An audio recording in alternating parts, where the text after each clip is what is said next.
tukasema hiyo itakuwa kazi ya naibu wa kiongozi wa chama ambaye atakuwa naibu wa rais.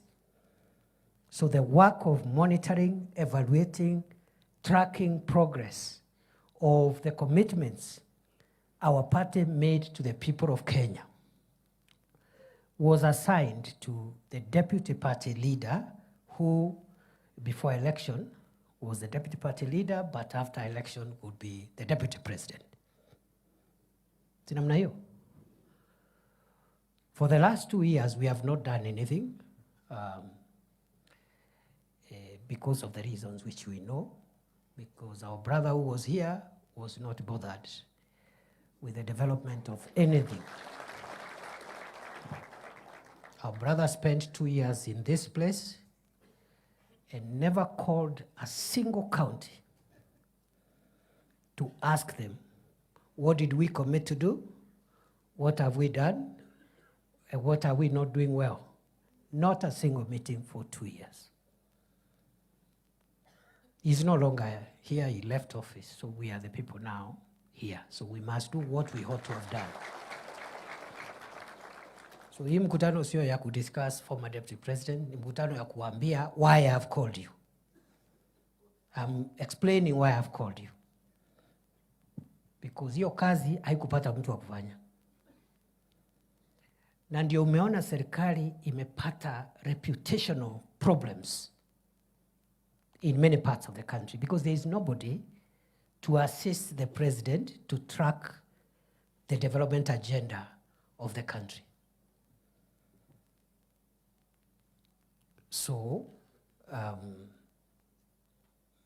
we have wasted 2 years, but it's okay. There is still time. So this meeting, therefore, is not a political meeting. Huu si mkutano ya siasa. Huu ni mkutano wa serikali na ni mkutano wa maendeleo. Niseme hivi kwa sababu tuko na viongozi wa siasa hapa, lakini you know they are the leaders we elected, isn't it? So we cannot have a meeting ya serikali, national government, with the people of Tharaka Nithi without the leaders of that county. Okay? But it's not a political meeting. In our presence also we have people aspiring to be leaders. Si ni kweli? Nimeona wengine hapa wanataka kuwa magavana. Kuna wengine wanataka kuwa women reps. Si wako area? Si aspirants wamekuja? Si wasimame tuone kama wako ama hawakuitwa. Kuna wa MP, naona MP aspirants, naona ndio hao MP aspirants, women rep aspirants, wako hapa. There are many, ndio hao. Lakini huu mkutano sio mkutano wa siasa, yani nani atakuwa governor, senator, mbunge, women rep ama MCA. Sawa? So MCA ako hapa as a leader, not as anything else. The aspirants are here as people who are mobilizing, you know, they have intention to vie in another election. So they are also legitimate stakeholders. There is no problem.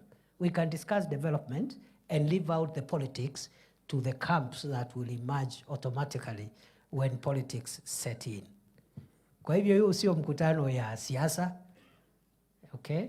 I have also not called this meeting to campaign for President Ruto because there is no election taking place. He is president, isn't it? But time will come when I'll come to campaign for William Ruto during the next election. Not now. Na hiyo sasa ikifika hiyo, ile group itakuwa kwa chama chetu, hiyo ndio group tutasonga naye. Hiyo kwa sababu sasa ni kutafuta kura ya urais. Na ujue kama rais achaguliwi, kuna deputy atachaguliwa hapo. So hiyo itakuwa siasa, but that will be at the tail end. We cannot mix those issues now with the development of our county.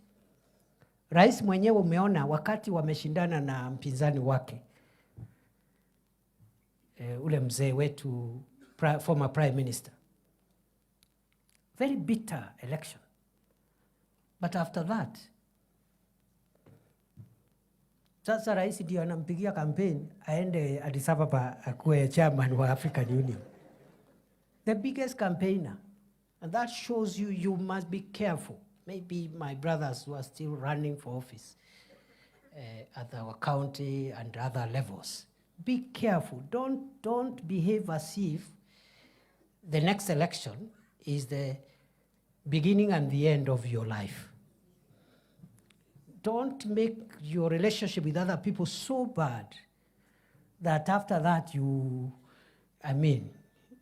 cannot talk. And I'm glad to see some of our former leaders here, because if they had broken relationships with the rest of us, they would not be here. Si namna hiyo? Wapigiwe makofi former leaders wote. Yeah. I've also seen our professionals here. I've seen my senior brother, Professor Kithaka Wamberia, a very distinguished son of Kenya. He's from our county. Are there other professors here? Professor Randu Joseph, who for many years was the departmental head at the University of Nairobi. I think is transport or something. He was doing something in geography. You know, these are our biggest assets. So if we politicize these meetings, they will keep away, because their business is not in deciding who is the MCA, who is whatever, but they have a lot of ideas they can give us to help us benefit as Tharaka Nithi County, as the rest of Kenya benefits from this administration which we voted for. So that is the beauty. This meeting, therefore, is not a political meeting. So if you have come with your supporters, because nini waambie, today is not the day. Na mukifanya hiyo mambo hapa, tutajiharibia. Na wewe utajiharibia. But tomorrow, when you're doing your campaign huko nyumbani, you're free to compete. So that's why I call this meeting. I call this meeting because we made very serious commitments. We need to track where we are. And therefore, it is my intention that every year we will convene for purposes of accountability.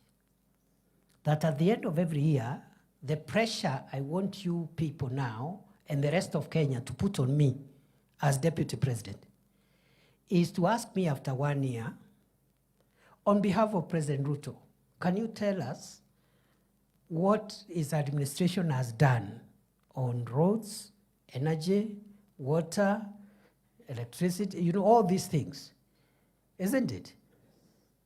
Where the president can join us, fine. But as his principal assistant, that's the way I understand my work. My work is to support him so that his administration fulfills its commitments to the people of Kenya. So kuna watu naona saa ingine wanani advice, wananiambia sijui ufanye hivi, sijui ukai kama unapingana na rais. And I'm wondering, is the work of the deputy president to oppose the president? Is that the job description? Wale wanataka kuoppose rais, watoke nje, wajoin Kalonzo, Wajakoya na hiyo timu ingine, waanze kuoppose wakiwa huko nje. There is no problem. But you cannot be a deputy president and sabotaging the same government, or a minister flying a flag and then you are sabotaging the same administration. Not possible. So tafuta na hao wengine, hiyo group ingine, mutupige mkiwa nje, we are ready for you. Na tutawajibu sana saa hii, tutakutana huko mbele. Because all these characters, hakuna mtu hajakuwa kiongozi. Si Kalonzo Musyoka alikuwa vice president? Si ni kama mimi? Yeye alikuwa 5 years under Kibaki. So akifika pale Tharaka Nithi, the people will ask him, when you were vice president, can you give us one project hapa ile ulitusukumia? Because that is the question I expect to be asked by the people of Kitui when President Ruto and myself go to look for votes in Kitui. Yeah, so that's my understanding of my job. I have to support the president. I have to fight for him. I have to assist him and supplement him because he can't be everywhere. Na hii kazi kama hii routine work like this, that is the work of the principal assistant of the president, so that we retain the work of the president to be general vision carrying, the carrying of the national vision and performing high-level presidential events. For example, some of the things we want to unlock in our county. When the roads are unlocked and they are complete, now he comes as president to commission complete projects. Lakini saa hii kwa sababu zimekwama, ni kazi yangu kukwamua. Si namna hiyo? Nitafute mawaziri, nitafute ma-PS, nitafute everybody. Ikikwamuliwa ijengwe, rais anakuja. But it can't be the president coming there to try and unlock projects, yet he has a cabinet, he has a deputy. That is my understanding of my responsibility. Wale wengine wananiambia, sijui pinga rais kama fulani, I think they are addressing the wrong person. Yeah, maybe they are talking to somebody else. Sio mimi. So, we intend to be very focused and very deliberate, and we mean business. And I want to assure you, the people of Tharaka Nithi, as I've assured other parts of the country, you will get maximum benefits from this administration. Otherwise, what business do I have to hang around if we will not get maximum benefits? So we'll do our best. Lakini musiende kudanganywa ati ndio sijui hii county isaidiwe, at the next county must lose. We cannot win, isn't it? We cannot get what we want. So who said for one county to gain, another one must lose? It's not true. Yeah. Because we have a country to keep. And therefore, mimi naomba tu munitoe kwa hii siasa ya sijui ya MP, ya MCA, ya governor, ya senator. I will leave that. Munisaidie. Kwa sababu mkiniingiza hapo, whether you are defending me or attacking me, unless you really are sabotaging me, you should not drag me in those politics ya nyumbani. Unless your aim is to sabotage me. Kama hiyo ndio aim ni sawa, nitaelewa. So sasa nikianza hapo, ati sijui this ward versus the other ward, this constituency versus, we will lose it. And I saw how my predecessor lost favor, even from leaders from his own village. You know? Even your own MP, akutaki. I cannot wait for that to happen. If Kina Kareke here and Kina Njuki, Kina Murugara think I am doing nothing, what business do I have to go to Nyanza and other places? Sini wachane nayo? Yeah, if my own brothers, my own neighbors don't think I'm of any value. So musiningise kwa hiyo mambo ya nyumbani. Pia niseme ya kwamba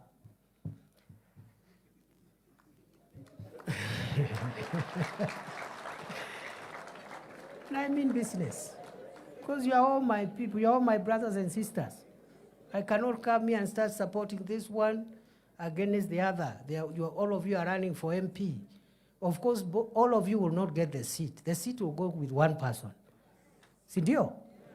So the pressure you should put on me, na sio kwa magazeti, sio kwa mitandao, look for ways. Look for ways. Si muko hapa leo? I have not called you. Nilikupigia simu? Si uko hapa? So there are ways of getting me, if you want. So, hii mambo ya sijui chukua simu, sijui nini, tuache hiyo. Kwa sababu saa hii sina hata simu where I am. And many people are calling. And from here I'll go to the next event. But you find me, and the pressure I want from you is pressure. How do we push our road network? How do we push our electricity? How do we push our water? How do we push our, county aggregation and industrial park, which has not started, and we need to unlock that as well. That is the pressure I want from you, because if we push the development agenda, the government will look good, our people will also benefit. Sinamna hiyo? Lakini musiende kuniambia kwa ati unachukua TikTok, unaenda kusema sijui tunaambia naibu wa rais sijui nini. Sasa so unless you're part of my opponents, if you are part of my opponents, it's okay, there is no problem. Tutakuja sasa kupiga campaign nikijua you are on the other side. Yeah. Alafu wengine, you have a problem with the next person. Uko na problem na MCA, uko na problem na governor, senator.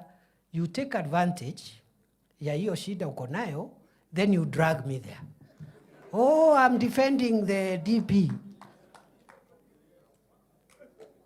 I don't need defense.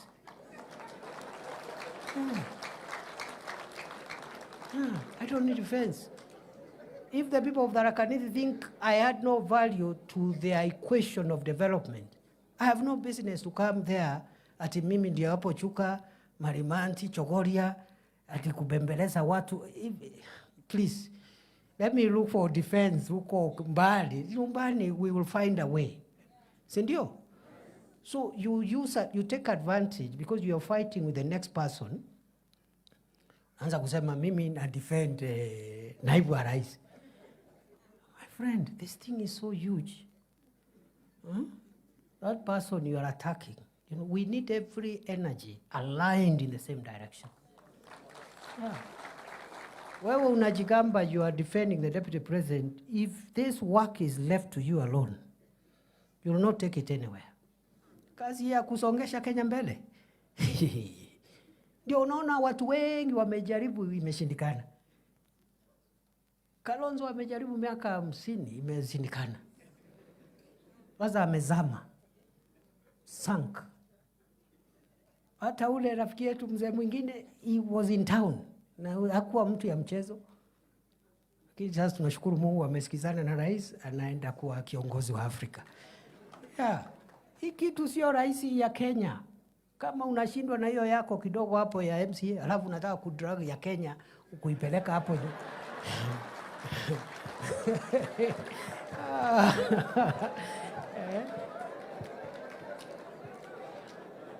So sikiza. Mimi sikiza. Pale nyumbani, I need your blessings and your support, all of you. Not some of you.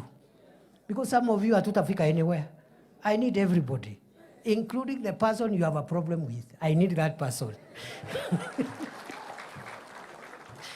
Yes. Tumesikizana? Yeah. So this is home talk, in family talk, don't worry. Let me go back to the default system, which is the national discussion we are having. So we have an agenda.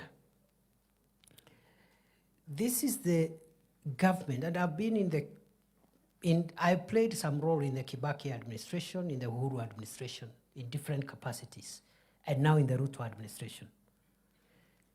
As far as I'm aware, the first government to do a manifesto was the Kibaki government. But it was never followed up for implementation. Tulichaguliwa, Kibaki akachaguliwa, wale walichaguliwa, there was no implementation. Luckily, Kibaki had a very strong focus on the priorities he had committed to the people. So he succeeded, but there was no monitoring and evaluation, and there was no tracking of progress. And when Kibaki was asking to be re-elected in 2007, nobody asked him, have you delivered what you told us? It was just simple politics.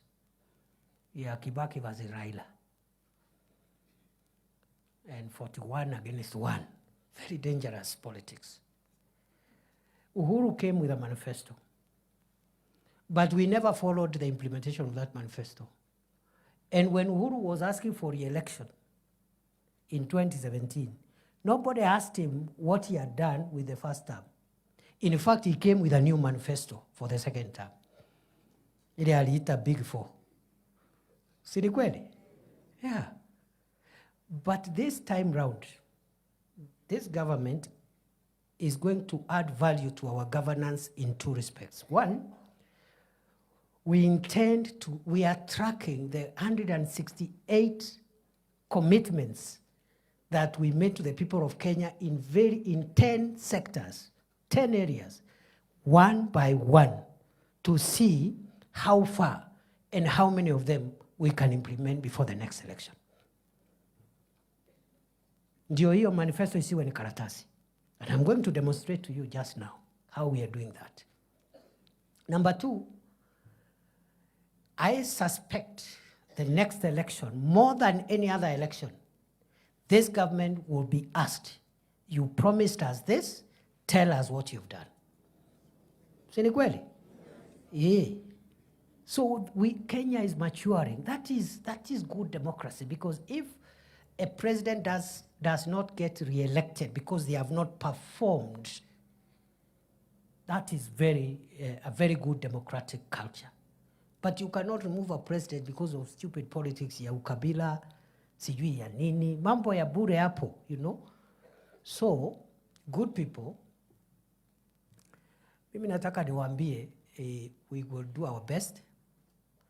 The last 2 years, President Ruto has struggled with very difficult issues, just like President Kibaki when he took over from President Moi. President Kibaki's first term was terrible. It was difficult. He himself was unwell. And some characters around him were the ones running government and making decisions, making very unpopular pronouncements. But Kibaki was very committed. In 2 years, President Kibaki became the most hated and the most unpopular person in Kenya.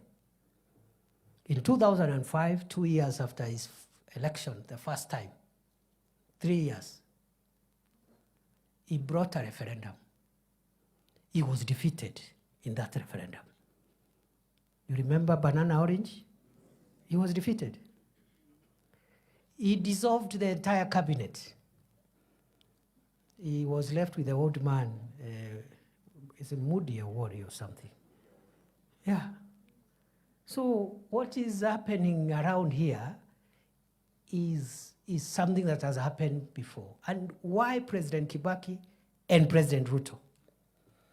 Ask yourself why. It is because any transformative leader who has an idea of what to do about key sectors that define a country's transformation, many times the decisions that leader has to make to transform the country are usually unpopular. They are not popular. Populist leaders make popular decisions. Okay? I'll give you an example. This universal health care that we are focused on implementing is not the invention of Kenya Kwanza. Professor Kithaka and the others, the scholars, will tell you, President Kibaki intended to bring universal health coverage when Charity Ngilo was minister. Aka-introduce the topic, siasa kama hii ikakuja, Kibaki retreated. Ikakufa. President Uhuru had universal health care in his manifesto. I'm part of the team that wrote that manifesto, the first term. Akaona it's very unpopular because you have to increase the levies that you're charging people and so forth. Akaikalia first term.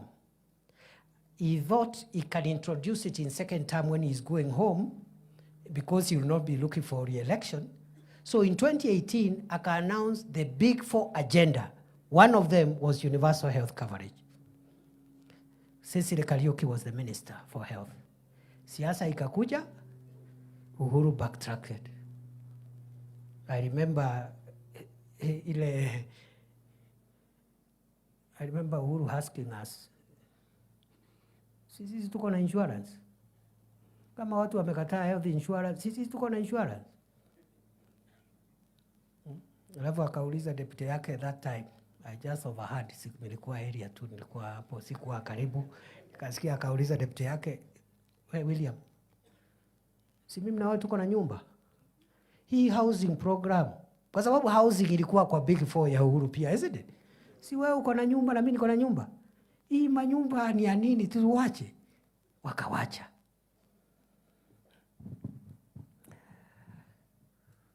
Brothers and sisters, I'll shortly tell you what housing and what a health insurance for every Kenyan means to the economy and to household incomes in a short while. But before I do that, I want to say for the last 2 years, President Ruto has struggled with what we call macroeconomic stability. Economic stability means, for those who are not experts like myself, I'm not also an expert in the economy, but I have learned from the experts. Macroeconomic stability are the fundamental foundational economic growth indicators that must be in place before you start now building the growth of the economy. One indicator is the strength of the currency. The strength of your currency versus international currencies is one indicator. Another one is something called interest rates. The rate at which people borrow money, those who are doing biashara, nini, interest rates. And are businesses having access to affordable credit at moderate interest rates? The third indicator is called inflation. How fast do the price of goods keep on rising? The fourth indicator is called the price of fuel, because fuel, it defines so many things. It defines the cost of power, it defines the cost of transport, it defines the cost of production, industrialization, and what have you. So the price of fuel, interest rates, inflation, strength of the currency, and of course the country's liquidity, its ability to manage its liquidity. The debt situation, is the debt sustainable? Those are 5 macroeconomic indicators. By the time President Ruto took power, took the leadership of the country, Kenya was on the verge of insolvency. Many people think, watu wengi wanafikiria wakati tunasema nchi ilikuwa mahali pabaya, wanafikiria tunajaribu kupiga Rais Uhuru Kenyatta. The country was not in that shape because of President Uhuru. It was because of global situation. The main one being the total shutdown of the economy for nearly 1.5 years because of COVID-19. Nobody in Kenya left their home for more than a year. Curfew, you can't go anywhere. There is no business running. So you can imagine shutting down the economy even for a day is costly. Ask me, I am the immediate Minister for Interior. When riots used to happen and the economy of Nairobi is shut for one day, the economic cost is so huge, is in billions. So you can imagine the entire country shutting down for 1.5 years.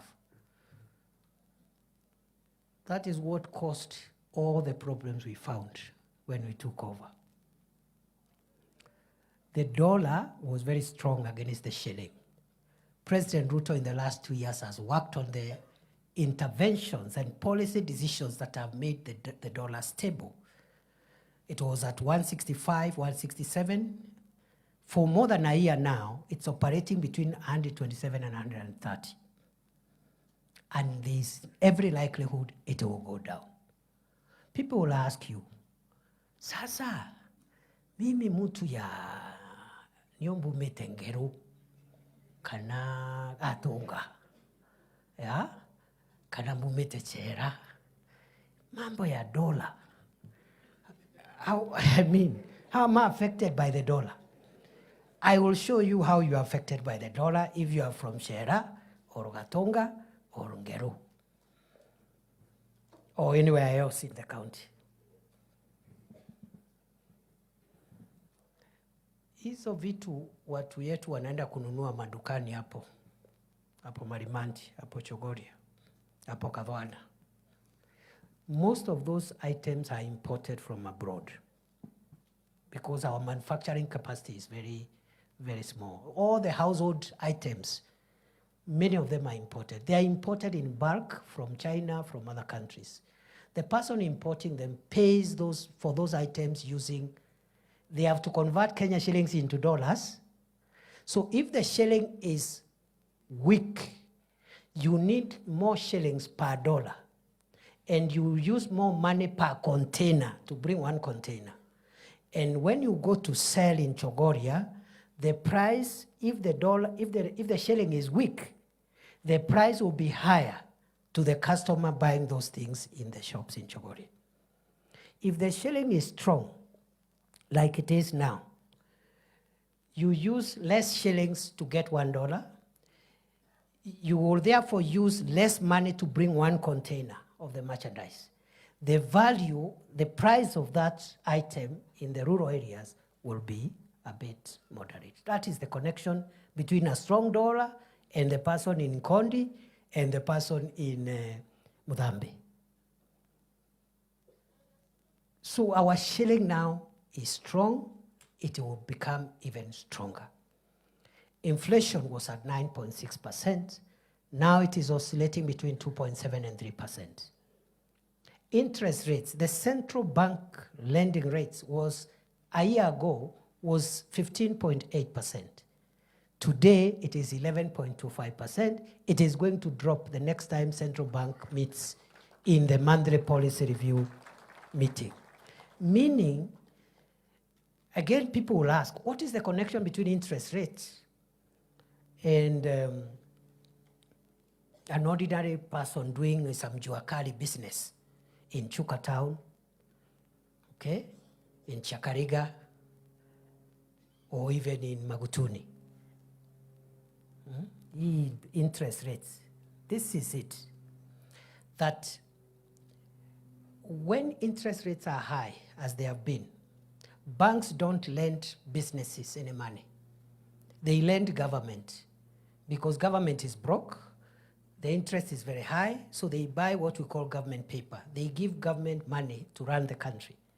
So businesses don't tax. If you try getting a loan, if you have a small business, Apple, the interest rate is so high to discourage you because there is already a market of 16, 17%, 15%, they can give credit to government. If the government rate, the central bank credit rate, now which is low, banks will be forced to give affordable credit to as many businesses as possible, including small businesses in our rural places. That is what happened in the Kibaki time. That's why many businesses grew in Kibaki time, because banks were literally hawking loans. Bank loans in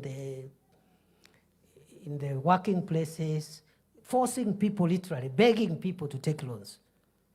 But because of high interest rates, banks stopped dealing with poor small businesses, and because they are lending government. So there's a connection. For 2 years, President Ruto has struggled with macroeconomic stability, interest rates, the strength of the shilling, inflation, and also the price of fuel, which was at 217, now it's about 160 something.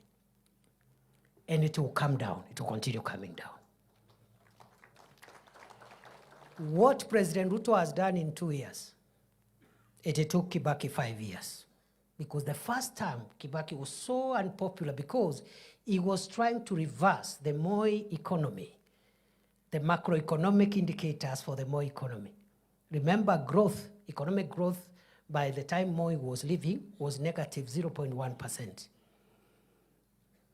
By the time 2007, end of first term of Kibaki, growth was 7.1%. But you see, people don't eat growth. They don't, so they were asking, yeah, Kibaki, you're telling us GDP and growth and interest rate, but we can't see anything. The same questions the people of Kenya are asking today. But the macroeconomic environment must be built first. There is no economics. You cannot deal with the microeconomic issues unless you tackle interest rates, strength of the currency, da da da da da. It took Kibaki 5 years. It has taken William Ruto 2 years.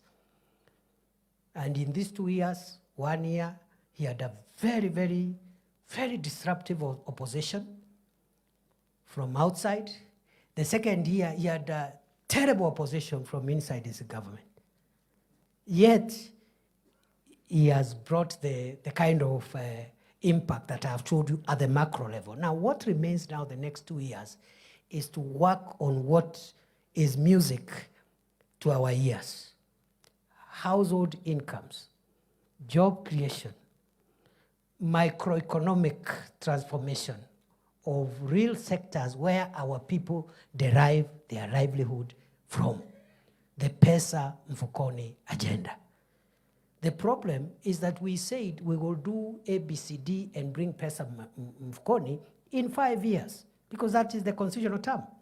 But on day one, you have a dishonest internal opposition inciting the public why a 5-year program should have been done in a year.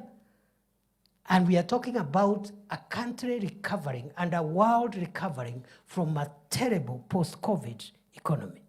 It's not possible.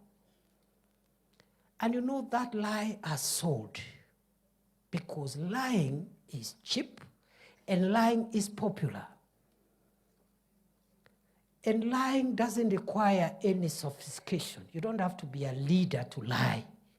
Anybody can incite the public. True or false?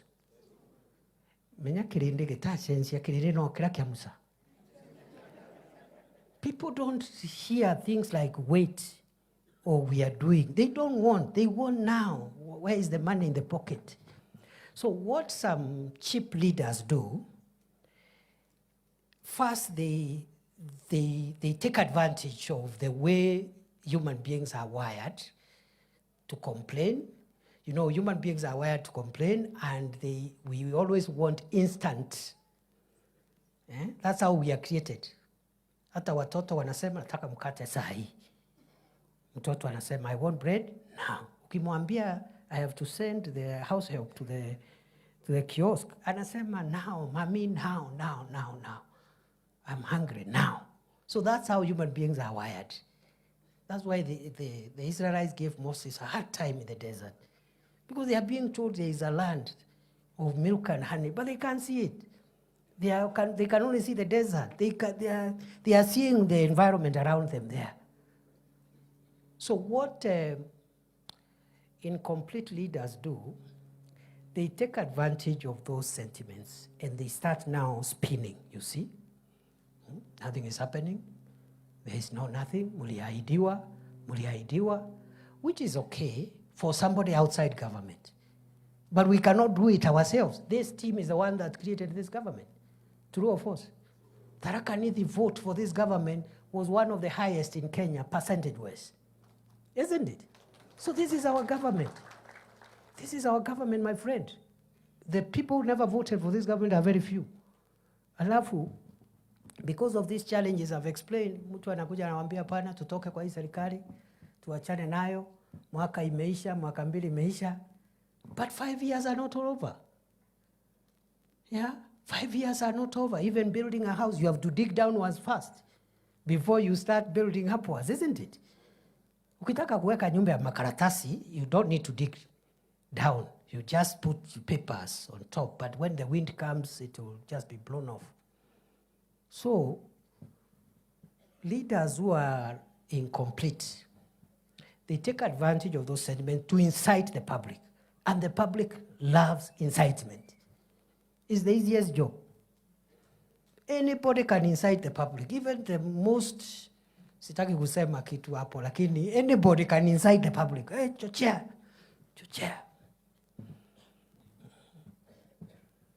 That is how Barabbas secured his release on the day Jesus Christ was put on the cross. The Bible says his main job was causing insurrection and inciting the public against the authorities.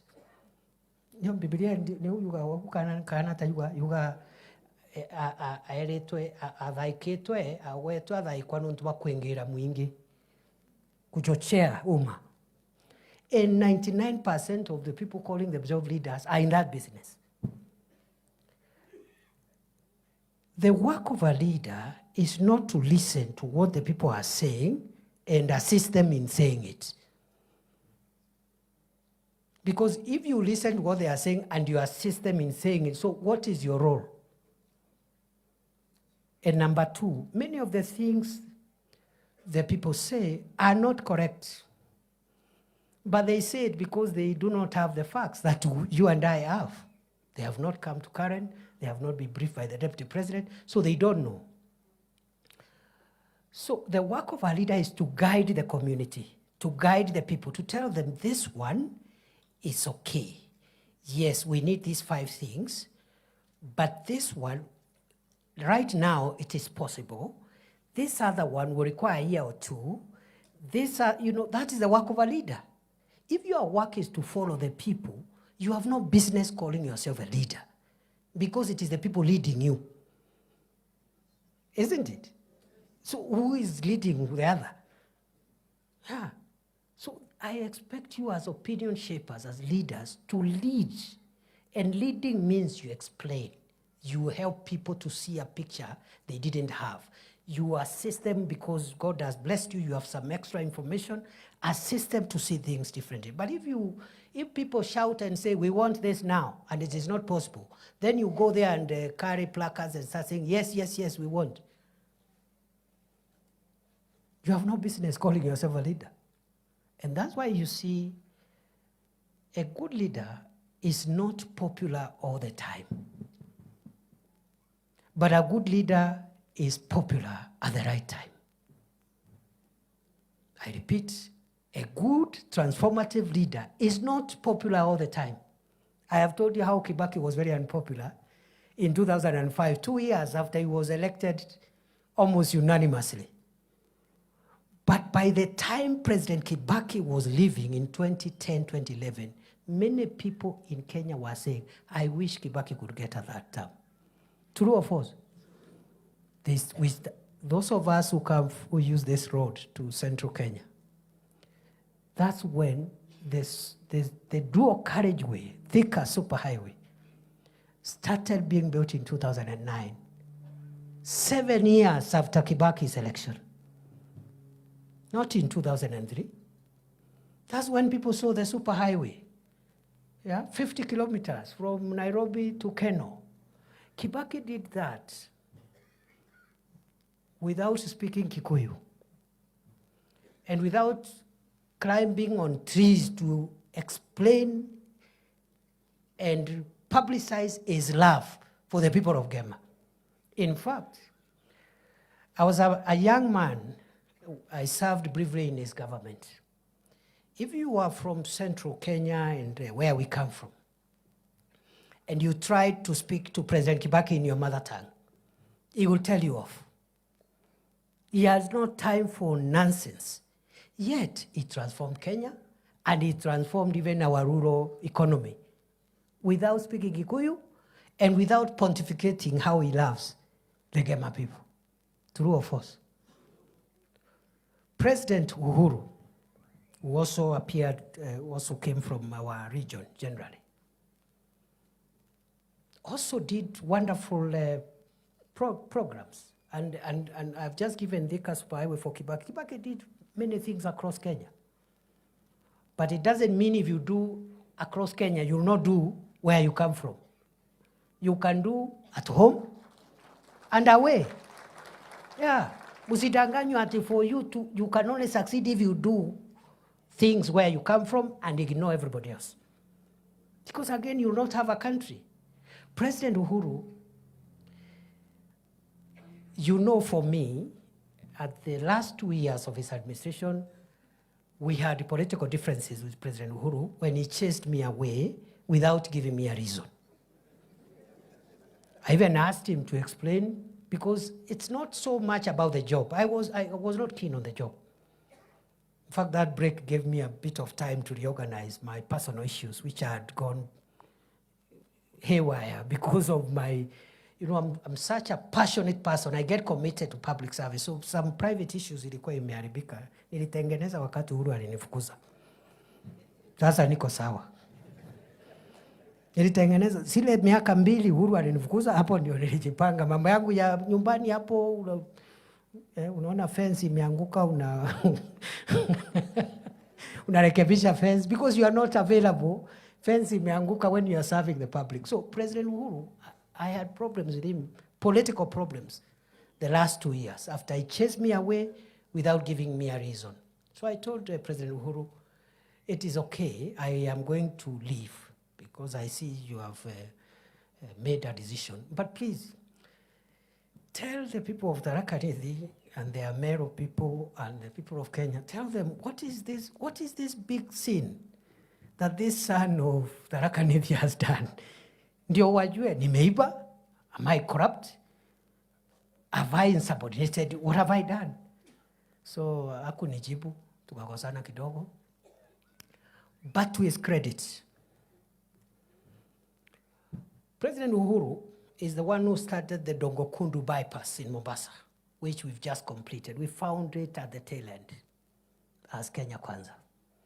President Uhuru, for us locally now, okay, because you need examples away and local. For us, the highway Kibaki left in Keno, he took it to Marwa. Isn't it? Isn't it? Sio ni kusonga. Hata sisi, hata kama iendi the way we wanted, iende, but still our journey is shorter today.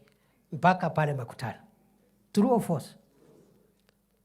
Without speaking Kikuyu, without preaching to us every day how he loves Gema. Yeah? So I'm wondering, these other people who say they love us, they have never convened one single county, including the county they come from, to discuss development in your county. Hii upendo ni upendo ya kupeleka wapi? Munisaidie tu kuelewa. Me, I don't understand. What kind of love? And must you speak about it? Just do it. Just do. This love, just do it. We will see it. So today, I have called you to tell you that this administration